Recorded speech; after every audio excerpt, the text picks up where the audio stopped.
Hi. Hypertension refers to an abnormally high arterial pressure in the systemic circulation. Blood pressure is expressed by two measurements, the systolic and the diastolic pressures, which are the maximum and the minimum pressures respectively. Normal blood pressure at rest is within the range of 100 to 140 millimeters of mercury systolic and 60 to 90 millimeters of mercury diastolic.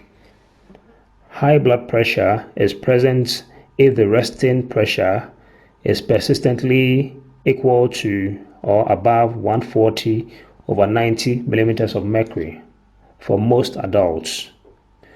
Different numbers apply to children. Systolic pressure regularly rises with age, and therefore the upper limit of systolic pressure in adults has been widely set at 150 millimeters of mercury for those aged 40 to 60 years and at 160 millimeters of mercury for those aged over 60 years. However, diastolic pressure is set at 90 millimeters of mercury for both adult groups. Lower values have been set for children. Assessment of blood pressure should be based on the mean value of at least 3 readings on 2 days. Arterial blood pressure is the product of cardiac output and total peripheral resistance. And cardiac output is the product of stroke volume and heart rate. This is according to Ohm's Law.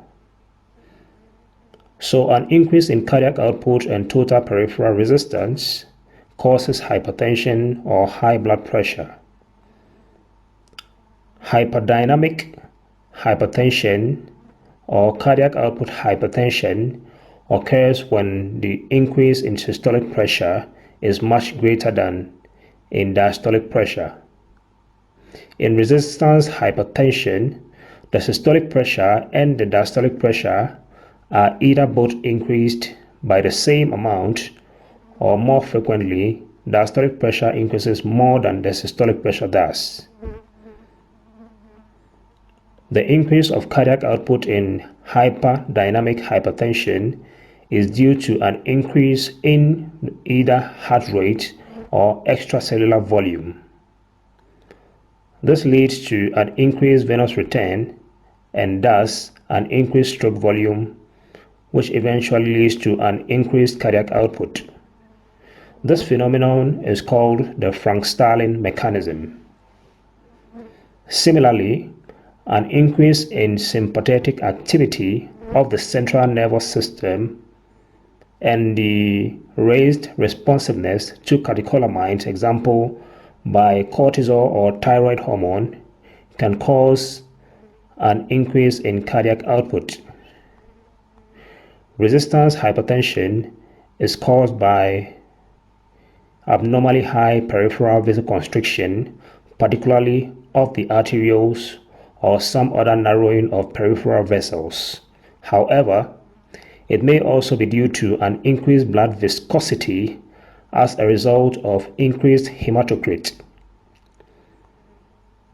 Vasoconstriction mainly results from increased sympathetic activity of the nervous or adrenal medullary origin, as well as raised responsiveness to catecholamines or even an increased concentration of angiotensin II. Autoregulation or autoregulatory mechanisms also include vasoconstriction.